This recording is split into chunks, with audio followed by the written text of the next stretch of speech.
Assalamu alaikum wa rahmatullahi wa barakatuh. It's a great pleasure to welcome Dr. Sabrina Lei, Director, Tawasul International Center for Publishing, Research and Dialogue, Rome. He's a noted Italian European Muslim author, philosopher, translator, cross-cultural expert, interfaith leader. Trained in Latin, Greek, and ancient philosophy for over a decade with her PhD in ancient Greek philosophy. Dr. Sabrina has so far translated 60 Muslim classics, other literary works, novels, and poems into Italian, besides producing her own 5 books, including a biography of Prophet Muhammad, peace be upon him, and a recently released book, The Non-Muslim Religious Communities in the Muslim World, a historical introduction, in March 2019. Some of Dr. Sabrina Lei's noted Italian translations are Abdullah Yusuf Ali's classic 1934 English Quran translation, Muhammad Iqbal's The Reconstruction of Religious Thoughts in Islam, Bhagavad Gita, Indian reformer Raja Ram Mohan Roy's Tuhfatul Muwahhideen, a gift to monotheists, and the Kerala reformer spiritual teacher Sri Narayana Guru's spiritual tract Atmobadesha Sadagam. Dr. Sabrina has also brought out complete translation of Sahih Bukhari in Italian, the 9 volumes, spanning into 5,000 pages. The list is too long to complete in an introduction, so let me welcome her without further delay. Please, Dr. Sabrina. Thank you. Thank you. Thank you very much for the invitation. It's a pleasure for me to be here with you in a conversation and in trying to explain my journey to Islam and the work I'm currently doing in Europe, as both at a cross-cultural level and at the religious encounter with different communities, but also with the Muslim community itself, in order to develop among the Italians, and I hope also Europeans, because we are trying to open also a channel of publication in English, in order to make Europeans understand the beauty of Islam and the peaceful teaching of Prophet Muhammad, peace be upon him.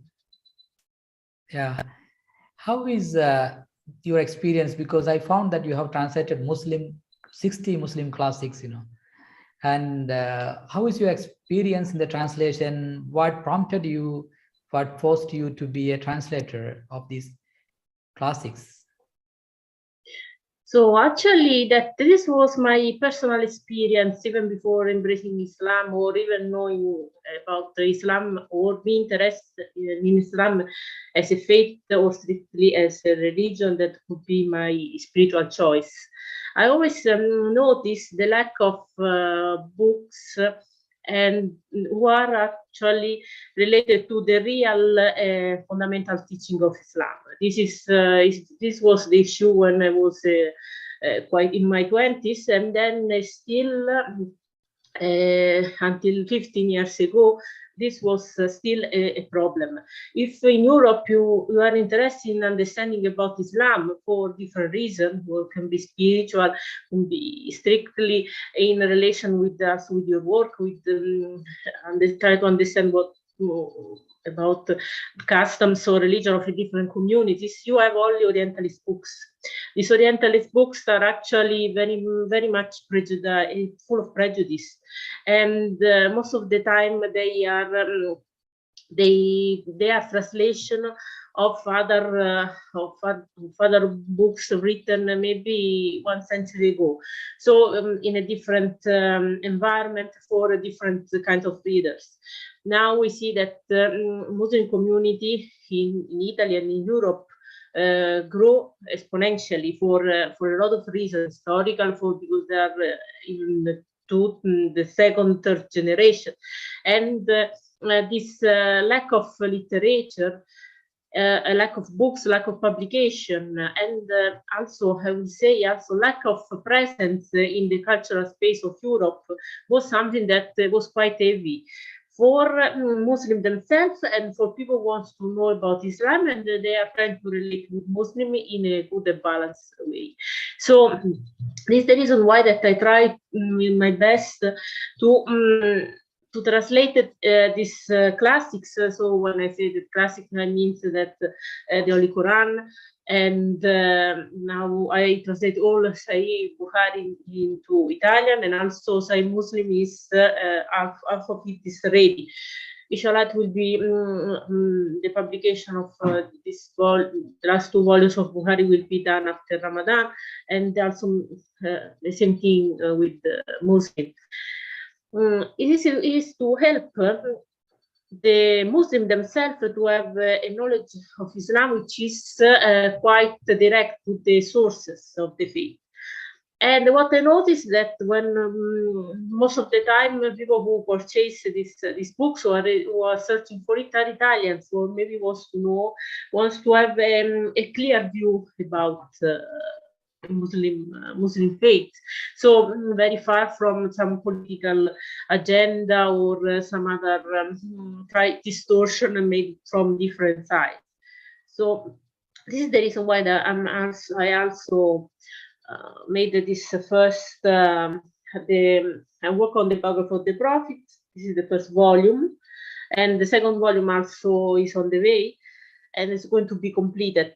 And this is before I hope before September that all these books will be on the public space. So briefly speaking, this means that it's important to fill the cultural space with very balanced books about Islam who are not who don't have any agenda behind, and who are quite clearly explain the life of the Prophet, peace be upon him, his life and the teaching of the Holy Quran. So this is that's it. This is what actually in Italy was like. Among the European countries, I think we were the one were actually the one who need more about this kind of literature. Thank you so much. And one more thing, because you wrote a biography of Prophet, especially there are a lot of other biographies. How do you see that, introducing Prophet to the European people, what will be the important things to tell in those biographies, and what was the criterion you used when we choose the stories from the life of Prophet? So in Europe is actually when most of the people they proclaim themselves as or agnostic or atheist. There is a Christian background, which is now, if it's not anymore religious for the majority of them, is however cultural. So what I'm trying to do is first of all to reconnect Islam teaches us that Prophet Muhammad, peace upon him, is the last prophet sent by God to humanity in order to proclaim and to bring the final teaching in all its purity. But this the same teaching, so the teaching of Islam, which is self-surrender to God and acceptance of His will and connection with the Creator, is something that has been revealed in all religions. So what I'm trying to present Islam as in continuity with Judaism and Christianity. It's not like a point of rupture. It's a kind of it's a point of it's not Islam is not something who broke the chain of a Semitic religion or the revelation concerned with Ibrahim, peace upon him.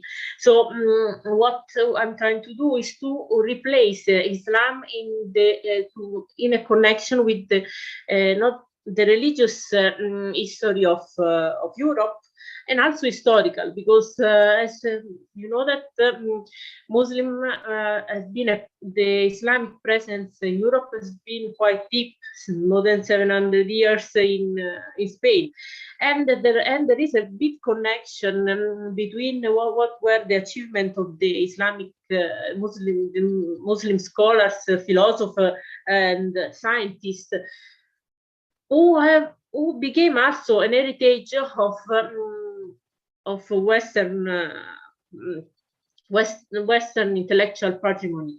So this is what I'm trying to do, is to reconnect all this past history with the present, and to present Prophet Muhammad upon him as the mercy for all the worlds, so as a universal prophet, and in a continuation in relation with the previous one. And this is, I think, is a good way of approaching, because it serves of two purposes mainly.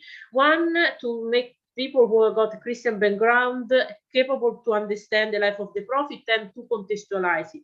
And if they can understand the life of the Prophet upon him from this point of view, it will be easy for them also to read the Quran, because most of the time that people with Christian background, and was also my experience in the past, they find it extremely difficult to understand the Quran, because the Quran is a very difficult, a very deep text for someone who grew in another religious environment, who are used to other different scriptures. So this is why that, for example, sometimes what I notice that most of the people actually prefer, or maybe they start reading. So see that this is the Bukhari, for example, this is 6 volume. This is in 8 volume, but we have no, this is the second one. This is what is available now. I have here, and what they are trying to do, they start with the traditions. Or, for example, here we got sometimes that they start with the Kitabul Tawhid, and this is what I noticed from when I have the reports of the selling and distribution of these volumes, and from there, slowly they try to understand also the Holy Quran. This is a matter of trying to find a language which is still a high standard, but also common, something which makes the Holy Scripture of Islam very close to the people again. So not something which is too much exotic, too much far. So like something approachable that people may be capable to understand. Thank you. Yeah, great. And you showed the copy of the Bukhari, especially that you brought 9 volumes in Italian. I would like to know, what were maybe the methodology, you used when you introduced Bukhari to the Europeans, because they may not be, because the Christians, they don't have this kind of experience of the Hadith, even though they are much related to the topic of the books in maybe the Quran. How you were introducing that one? Could you explain that more about this? So actually, because that the methodology of the gospel is completely different from that one of Bukhari, because as you know that there are 4 gospels, and more or less there is no all the reference to the chains of transmissions, and there is a clear methodology that has been used by Bukhari and Muslim that sometimes can make it difficult for people to read. To read in an easy way the book, all the hadiths. But actually there is 40 pages of introduction about the methodology of the compilation of Sahih Bukhari, and an introduction on what is Sunnah, what is how to differentiate between different traditions. And there is a general explanation in order to conceptualize what are the hadiths, how they should be read, how scholars relate to them, how was the different collection, and not only that one of Bukhari, but also which kind of methodology Bukhari used in order to determine the authenticity of the traditions.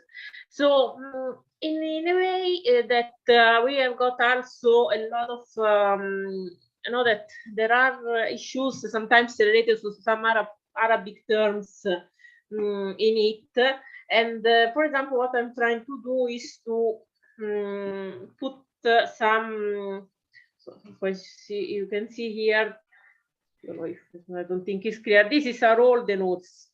So for every hadith, especially if there is a core hadith who is a general, what I'm trying to do is I explain all the key words there. So, for example, salat, zakat, so hajj. So, at the same time, I bring some Quranic verses. So I try to put to help people to read the hadith of the Prophet upon him in connection with the Holy Quran. So it would be easy for them in the future also to read the Quran on this perspective. So if there was only a translation like this of Bukhari without any introduction or without any notes, it would be quite difficult for people, I think, to understand. For example, in Kitab al-Tawhid, there are 400. There are 400 notes. For example, in all these books, who have been one of the first that I translate. And this will, sometimes I put some appendix. And for example, when there is the notion of qadar that has been quite misunderstood in Europe, and then I put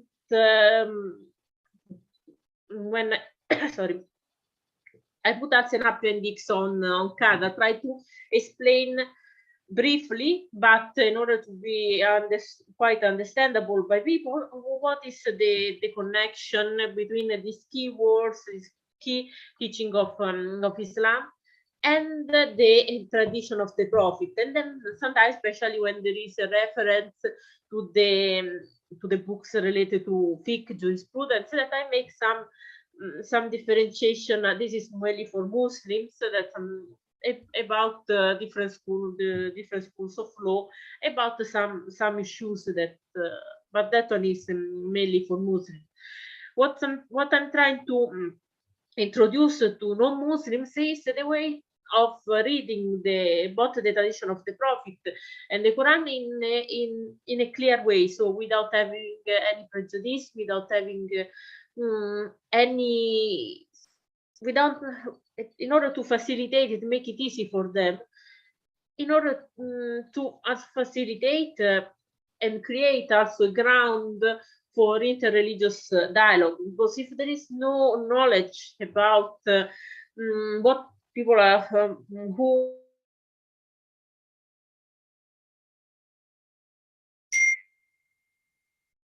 religious encounter. This is the reason why I also study, I'm currently studying also Hindu scriptures. So for all the same reason, try to make easy and understandable. That's great. That's great. And also another one, the Abdullah Yusuf Ali's classic Quran translation. It was published in 1934, and you have brought it, the original copy, as well as you have translated that into your language, Italian, How was your experience, because the classical English language and especially his wisdom, how you were trying to make it into your own language? So that actually this is Yusuf Ali, the meaning of the Holy Quran in original is in 3 volumes. That is, I just reported everything, that all the text and the notes, because the notes are very peculiar, that of Yusuf Ali, because they don't only explain that location of the revelation or some technical things about some tafsir, about some Arabic word or something, but there is an explanation of each surah. There is a brief summarization, and also there is some spiritual teachings in it that they are quite deep, and I think they are very important. And there are also cross references in the notes to between different surahs. And so this is a very, very long work. Actually, there's an edition of Yusuf Ali, and it was very small and very difficult to read. So what I'm trying to do is to create maybe something which is a bit more bigger in terms of size, but could be a reference while studying and reflecting about the Holy Quran. So in the Italian translation, we got 2 volumes. This is the first one. The second one is just double, but it is in 2 volumes. And I cut some notes. But among the translation, I think the Yusuf Ali is very much open. He's not an inclusivist, not exclusivist. So for translation doesn't have any exclusivist attitude, but it's very inclusive. So the language is mild because and also because Muslim know, especially Arabs, that is their language. Arabic, in one word, they have a world of meanings, and this is the reason why that sometimes it's difficult already to translate an Arabic text, and to imagine how it could be difficult to translate the Holy Quran. So if we don't give that that impression, that nuisance of depth, and this important how wide have the context of the Quranic revelation and the importance of each Arabic word, and it's not explained in the notes. It will, I think, a translation of the Quran will not only is not faithful to the text, but it betrays the real meaning. So Muslims know that the Quran cannot be translated; it can only be interpreted. So this means that it's a continuous struggle of reaching, getting close to the real meaning of the text. And I think that I translated the Quran, because sometimes if some verses also I went and see how others other scholars translated, how especially some references I was being also translated in English or in Italian or French. So I went also sometimes in some cases I just went and looked to other translation too, in order to be as much as faithful as possible. But the more I study the Holy Quran, more I understand they cannot be translated. They cannot be understood fully without a knowledge of Arabic. But a translation like that of Yusuf Ali is the first step. So without this step, I think it's very difficult for people to enter in the holy text. Of course, that I think what we need also especially in European language, especially in Italian, because as far as I know there is nothing of this kind. We need a tafsir, so we need a real tafsir of the Holy Quran. We need a real explanation of the surahs. We need a very, very deep study on each surah of the Holy Quran. So it will be, I think, the next step that I will try to do through the classical the classical tafsir. I will try to make something, a compendium of this thing. So in order to go a bit further in this study. That's great, and remarkable. Especially you are working on now the first Latin translation of Quran. It was published in 1143, I think, long back. How is that experience, reworking on this Latin translation of Quran? Could you please explain? Yes. Yes, as I started, this is the first actually translation of the Holy Quran into Latin, and it was actually made for a purpose to study Islam. But in order to, of course, the purpose of the person, Peter the Venerable, who commissioned this translation, it was to actually start a dialogue with Muslims. Of course, their aims was that they were trying to convert them, because in the Middle Age there was still the Crusade, there was the time of the Reconquista, there was still an issue, a political issue among the communities. But it's remarkable the fact that differently from other scholars or religious authorities of that time, he tried the path of dialogue, instead the path of arms, that it was actually common and much more widely understood among also normal Christian and also the hierarchy. And sadly, for a long time, this translation was quite neglected. Was neglected because nobody was actually interested in the path of dialogue, and the knowledge of Islam at that time was extremely crooked. It was extremely, there were some, it was very difficult to understand from which texts these people were taking the information that then they were reporting on their work. For example, that this Peter the Venerable, the one who commissioned it, because he did not know Arabic, but he went to Spain to commission the translation of the Holy Quran, and he wrote like an open letter to Muslims, and he wrote something about Islam and also translated that one. This was it is the first time that this work has been translated to Italian, because it was left for centuries only in Latin, and actually that one is completed, but is for specialists.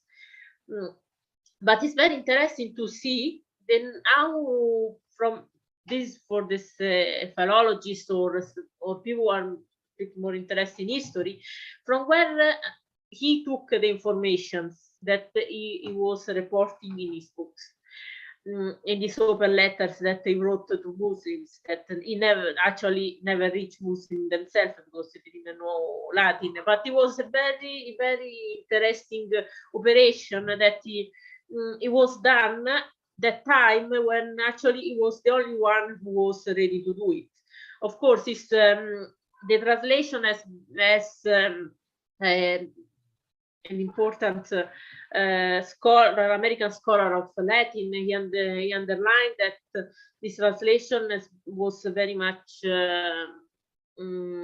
not very far from the reality of the Quran. So there is, the surahs are mixed, and then there is a problem of arrangement of different texts. The verses are much more, because sometimes the translator cut one verse is cut into parts. But the interest is in the fact that how the Western scholars were trying to approach Islam, because at that time they started the process of reconquista of the Spanish territories by the Christian kings, and so it seemed that through this Quran translation and also the works, the books written based on it, they were trying to regain the spiritual power on the Christian who converted to Islam. This is, according to historians, was the purpose of the Latin translation at that time. But now, in our time, I think to see and study this translation is important, because it shows us which were the misunderstanding about Islam that the people of Middle Age had, with all their they got a lot of they didn't have the facilities that people have now, that also the exchange of information was very, very difficult among scholars. There was the barrier of the Arabic, so it was not something that it was easy to deal, but still they tried this path. And now that my work on this Latin Quran is at the level of language, so how Arabic can be reported into, be translated into Latin, what is the difference between why Latin translation is very much prosaic, different from, because it's the nature of the Latin of the time, and actually why there is this approach to the teaching of the Quran and the life of the Prophet. So this is the main difference. I want to try to understand what brought the scholars to have this kind of misunderstanding, because sometimes it's not only a political a political issue there. I think it's also misunderstanding due to the Latin Christianity of that time. I think there is also a spiritual reason or an issue related to different teaching or a different way of approaching spirituality and the religion between the two communities at that time. So it will be, I think,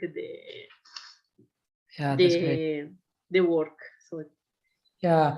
One more question related to the Europe, because before you have brought a lot of books into Italian, especially Islamic teachings and text.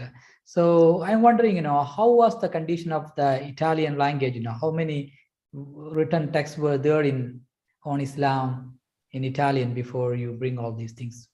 There were not much. They were not doing by Muslims. So Muslims, so there was not making an Islamic environment. So it's not means that only Muslims they got the right to deal with their own literary religious heritage. But it's something different to see when there is few books. There are very few books, and these few books are actually rooted in some political understanding of Islam, or very much detrimental of the life of the Prophet, peace upon him, or they seem to be quite incapable to understand the relation between Islam and the previous revealed religion. So there was actually among the publication, when I repeat, there were not much, and then actually they were quite outdated. So they were made in also 1 century ago, sometimes even the beginning of 20th century. The language was very old, so was sometimes very awkward. So only for specialists who wanted to maybe study an aspect of Muslim civilization, but in a very narrow perspective. So what I'm trying to do is to create, as I said before, a space where there is actually Islam, a space in which Islam can be part of other religious and cultural tradition of Europe. So it's not something any more sectorial. It's not something any culturally marginalized. So it's an operation that gives to Islam the space, enough space to be part of European what is the European cultural milieu without any problem. That's great. So one more thing, could you give some more insight on that book you wrote in 2019, the non-Muslim religious communities in the Muslim world? Could you cite some of the examples of those kind of communities? Oh yes, this is actually an historical, very much. It started from the tradition of the Prophet, peace upon him, and they finished with the end of the Ottoman Empire. So find that there was for a long time, especially in Europe, but in Italy mainly, a kind of issues related to the fact that the Muslims they don't respect.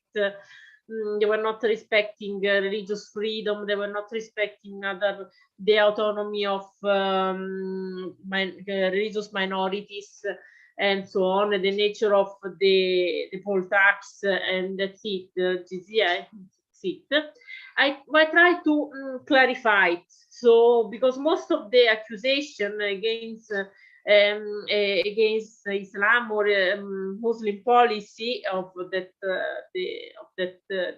that time were actually mirrored what was the situation of the Christian world at the time at the Middle Age. So what I'm trying to say is that most of we should read what I'm trying to demonstrate through some historical examples, that we cannot read what was the past condition of the world with the modern notion of citizenship. So there was not something known as citizenship at that time. So the people were the main identity mark of the people were not the fact that they belong to a nation. So the fact that they were Italian, they were I don't know, German or from another part of the world. But religion was the identity mark of every individual. So this means that it was quite clear that the differentiation between individuals was and the communities was made on the base of religion. And the fact that a Muslim government, Islamic government of that time, that actually is still the case, as we see that in all the Muslim world, I always saw, especially in the Arab world, I saw churches. I don't see Christian. I see Christian actually living in a normal life with all the rights respected. But especially that time where they were, for example, in Europe, there was the general law that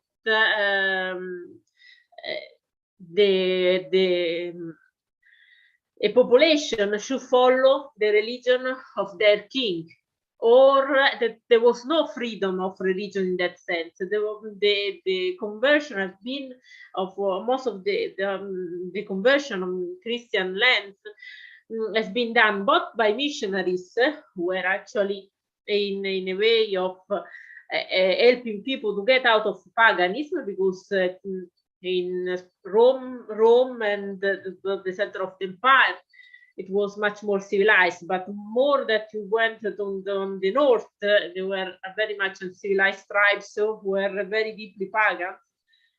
And it went between two ways, both by teaching, try to do the missionaries, but most of the time there was also an act of a decision of the political power to there was no admission of another religion different. This is from Christianity, or a kind of view of Christianity, and this was quite.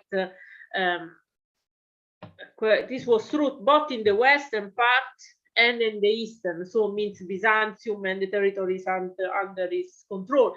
This is the reason why actually when Muslim against the Islamic government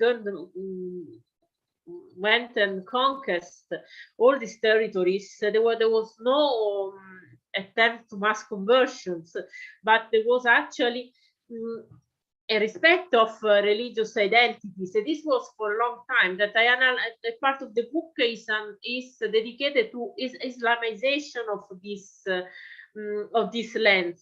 So that I try to explain that how it happened, how long it took, and it was a very slow process. So it did not involve any kind of neither brutal force, neither a violent act of the government, the Arab government of that time, to force the non-Muslim to embrace Islam. Yeah. And also that try to make people understand what is the nature of this tax paid by non-Muslims. And this was something for two reasons. One, because as a Muslim, they are bound to pay zakat, and then not that people from the other communities are bound to pay that tax. Then and then there is the military protections. So the military protections that gave by Muslims to the communities under their government has been always source of security for Christians and Jewish communities as well. And if we think about the persecution that has to face, for example, both Muslims and Jewish people in Spain, when there was after the Reconquista, when the Muslims completely lost the political power on Andalusia, and we see what was the political approach of religious tolerance of all the Arab kings. It means that it could be, you could see the difference. So, and this is to clarify and to see actually what was the issue and what was the political nature of the persecutions. And for example, there is a whole part dedicated to what happened to when started the persecution, for example, of Copts in Egypt at the time of, and was most of the time related to the attempt of the Christian kings to have spies in the land itself, or to bring these Christian communities, which they got as frictions in the past, because the Christology was different from that one of Catholic. But in order to use some of the exponent of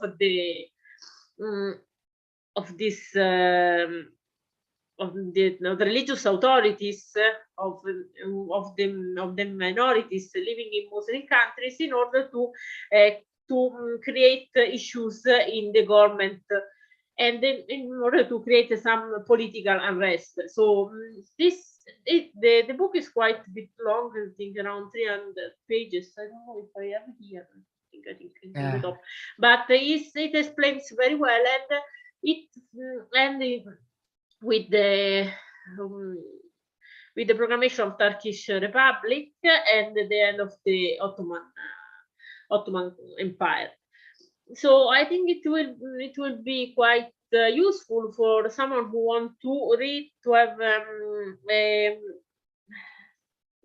a knowledge, historical knowledge about what was the real Muslim policy in different parts of the Islamic Empire through the centuries, and in order not to confound it with the history, that this history of Christianity, that most of the time that the Christian powers, they had this approach of this very strong identitarian approach in their politics. So a political unity should pass through the religious unity, and this was not the case for the Islamic Empire. When there was the unity of the empire, did not request necessarily religious unity or religious identitarian politics, and this is very modern.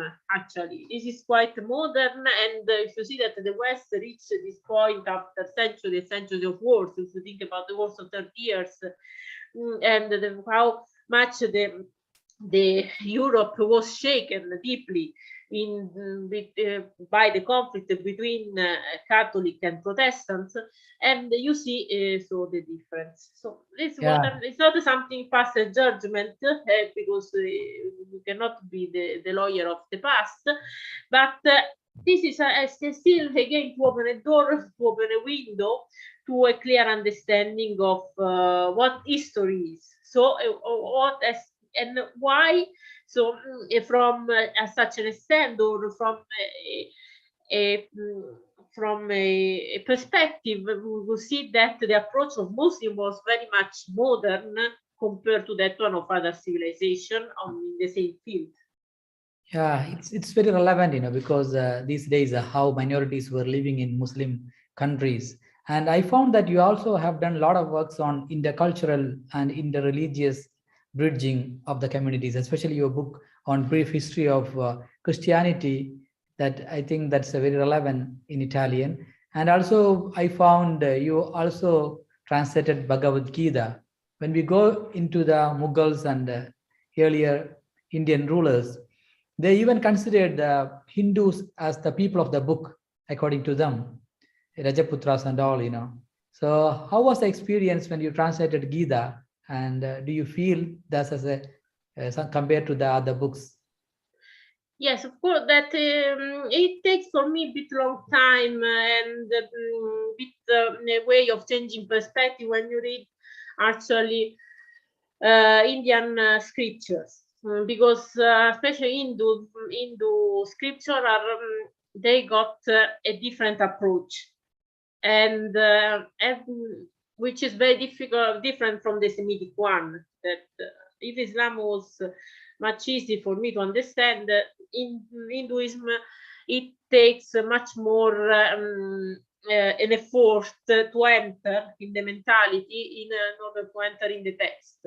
But in a way that I can find that Hinduism has been is in Gita, or there's been actually in the work of some men of wisdom, who wrote about it, or also in the Upanishad, because I also translate the core of the Upanishad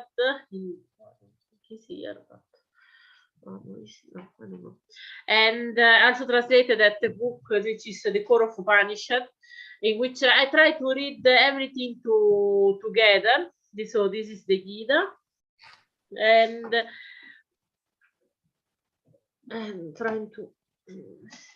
Okay, this is the essence, the essence of Upanishad, and this work, and actually this is Anmokdeshra Shatakam of Srinarayana Guru, and also now I'm going to publish also Darshanamala, which is another masterpiece. And how I approach Hinduism? I approach Hinduism as from the philosophical side and the spiritual side. So it is difficult to approach it as we do with Christianity, Judaism. It's because it's another tradition. But I think we can find in Upanishad, in Gita also, what we can find is a deep spiritual teaching. This spiritual teaching that it is that points towards a kind of relation between human being and a spiritual power. Because the main issue that I think someone who belongs to a Semitic tradition find the relation with maybe Hinduism, it is not probably understood, especially when it is Upanishad is the case, and we don't go to the maybe popular religion, which is something different, is the fact that there is a difference between a spiritual entity and the personal God. This is the two things I personally find a bit difficult to deal and enter in the discourse. But if we try to avoid this issue, which is actually very deep, I think it requires a lot of study, a lot of much more knowledge of the text that I still don't have, but I hope to have in the future, inshallah. But if we get in through the door of spirituality, it is we can find a common ground. So a common ground, because this is I think the teaching of Hinduism about non-violence, about respecting the creation, respecting the animal kingdom. So all the natural worlds, all the self, sometimes also the way of self-restraint, or actually it is something that can be shared as an example of enlightenment of humanity. So I think that when there is an attempt to have a dialogue with other communities, we should always try to find what is common. So what united common humanity for the benefit of the spiritual development of an individual, and also the spiritual development of one community in respect to the others. So the Quran is clear about it. Everyone has got a Sharia, we give a Sharia a path, which is not sometimes in the Western. The West people confound, they don't understand very well the difference between Sharia and fiqh.